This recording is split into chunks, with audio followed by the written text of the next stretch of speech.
stir me from my slumber. I'm the eternal dragon. Now make your first wish. Your wish has been granted. Here's your host, Tim Bridgewater. I did want to touch on some news on this episode. I'm a little bit late and I realize that. I'm still trying to get caught up, but I'm sure you guys have realized that we are coming upon the 30th anniversary of Dragon Ball Z. Okay, so there's been some news that has been released regarding that. There has been a collector's edition Blu-ray sort of box set that has been announced as a part of that celebration.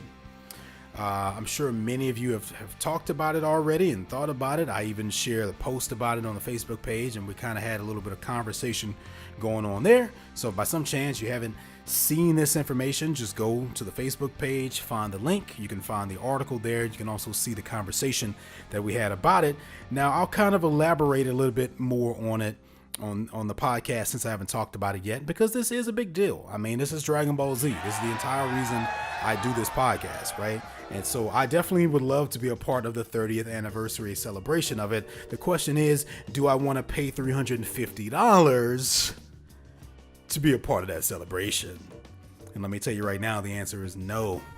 Okay. Now I'm going to tell you why. Don't turn the podcast off yet. I'm going to explain what I mean by this. First of all, I'm going to go over a little bit about what this 30th anniversary collector's edition includes, and then we'll kind of talk about it. Okay. So right now I'm just looking at the Funimation website, and I'm looking at the page they have set up to take pre-orders for the collector's edition box set. Once again, the retail price for this is $349.99, and it is a pre-order product. At the time that they announced this, they also announced that they were only going to actually be able to follow through with this entire idea if they could sell 3,000, I believe it was, pre-orders of this collector's edition. I do not have the information at this time of whether or not they met that goal, but the last time I saw it, they were pretty close to that. And I'm not surprised. It's Dragon Ball Z. I mean, you know, if 3,000 people don't buy this thing, then that would be really strange to me. But obviously, this is something that they weren't sure if there was going to be enough interest in it. So they decided, hey, if we can sell 3,000 pre-orders, we can go ahead and get it moving. Not to mention, this is a Funimation sort of a thing. I'm not sure exactly what Toei has to do with this. So, you know, Funimation does not have as much money as Toei does. So maybe they just needed the pre-orders in order to actually make it happen, to actually produce the product. You know, in addition to just wanting to feel that there's some people out here that would actually be interested in this. Now, I'm going to go through each one of these little things. I'm going to tell you exactly what I like and don't like about what's being offered here. The first thing they say is the entire Dragon Ball Z series and the original 4:3 aspect ratio remastered on Blu-ray for the first time ever.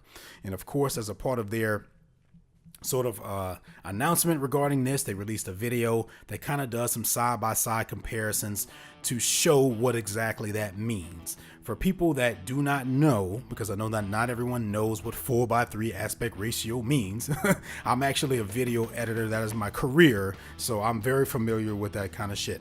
Basically, at one point in time, all TVs and all TV shows were basically broadcast in a format called 4:3. That's basically a standard square, right? So now if you watch a video on YouTube that's older and it's a square and not a rectangle, then that's 4:3 standard definition. Now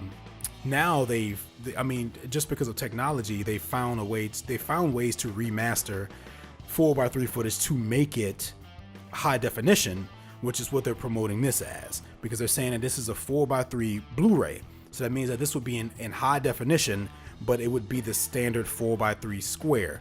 Now you might be wondering, well, why would I want that? I mean, I like widescreen, right? We all have widescreen TVs. We're used to that now.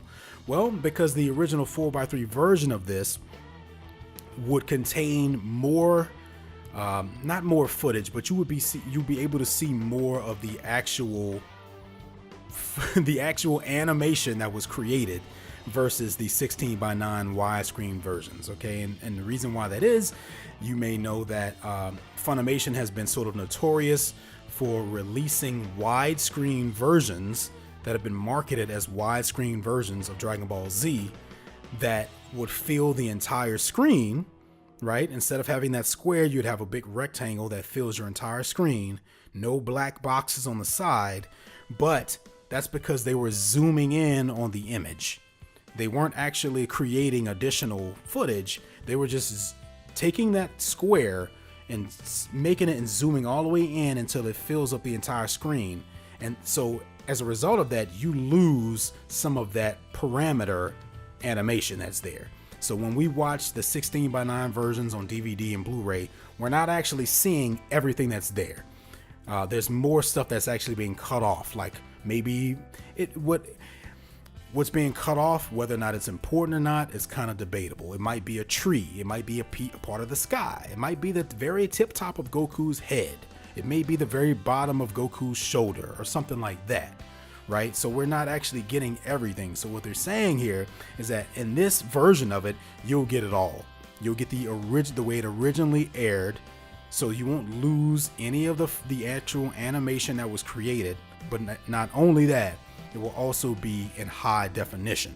So, I mean, that doesn't sound too bad, right? I mean, you know, that's kind of like the way the show was intended to be watched initially with the 4:3, because they created all of that space to be seen, and to kind of modernize it and bring it to current times so that can be on Blu-ray, they have sort of remastered it for HD high definition. So you may ask, well, what is my problem with this? Well, I mean, my question is, how many damn releases of Dragon Ball Z are we going to get? I mean, I personally already have Dragon Ball Z on VHS. I have it on DVD and on Blu-ray. That's 3 times. That is 3 times that I've paid lots of money to own Dragon Ball Z. So I realistically cannot see myself buying this yet again just to get a little bit of extra space around the frame. Now, I know a lot of people probably, you know, would disagree with that.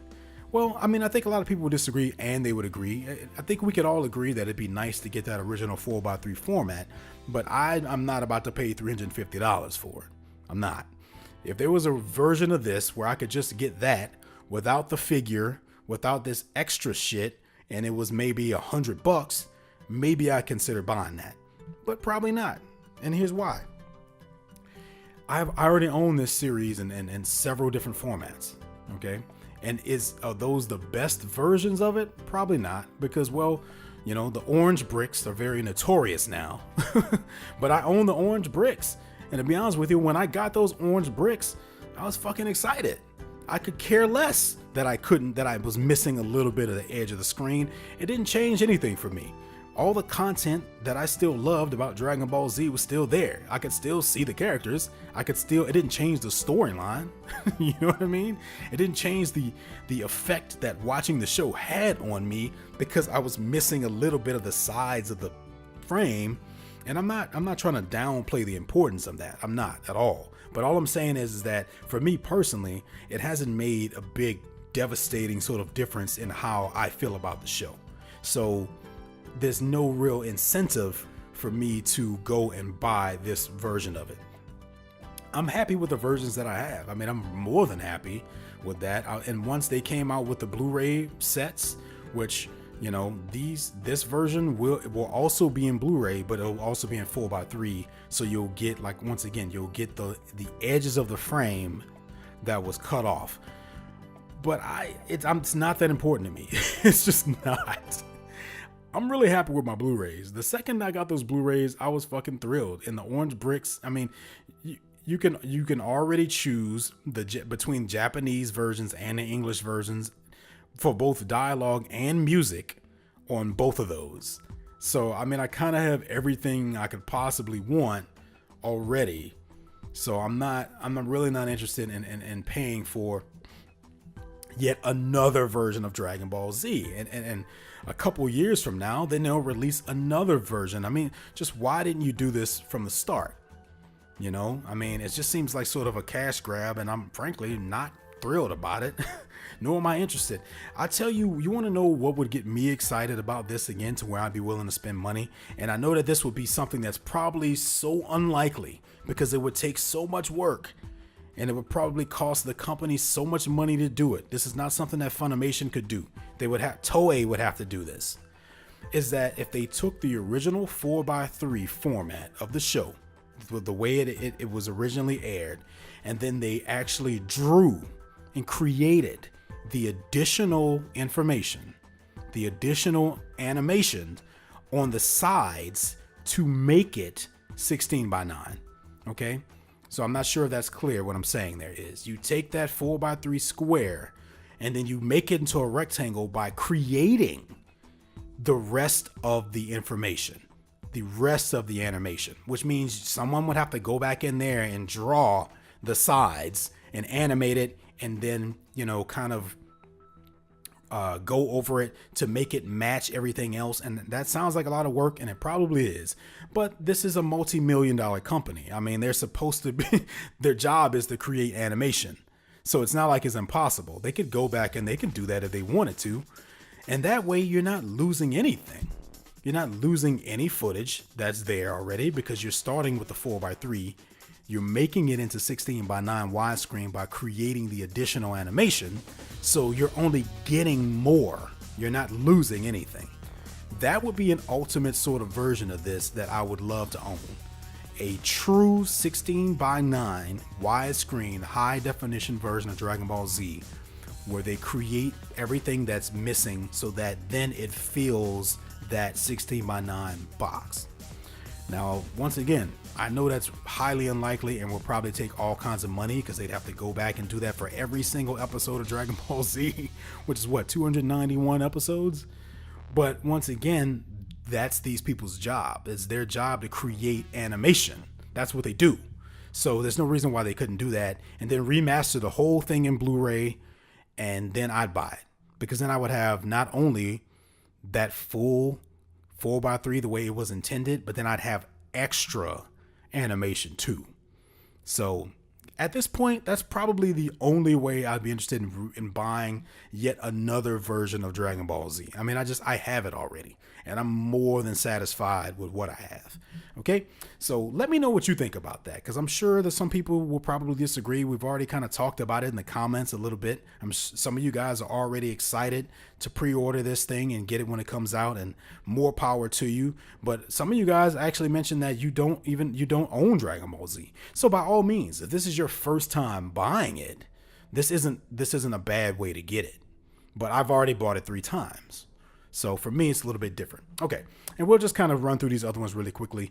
Exclusive full color 11-inch collectible figure. Now, I'm a sucker for collectible figures. I am. Okay, if you watched my Dragon Ball Fighters unboxing video, I mentioned that one of the main reasons I bought the collector's edition of Dragon Ball Fighters was because it came with this awesome Goku statue, and that thing is fucking awesome.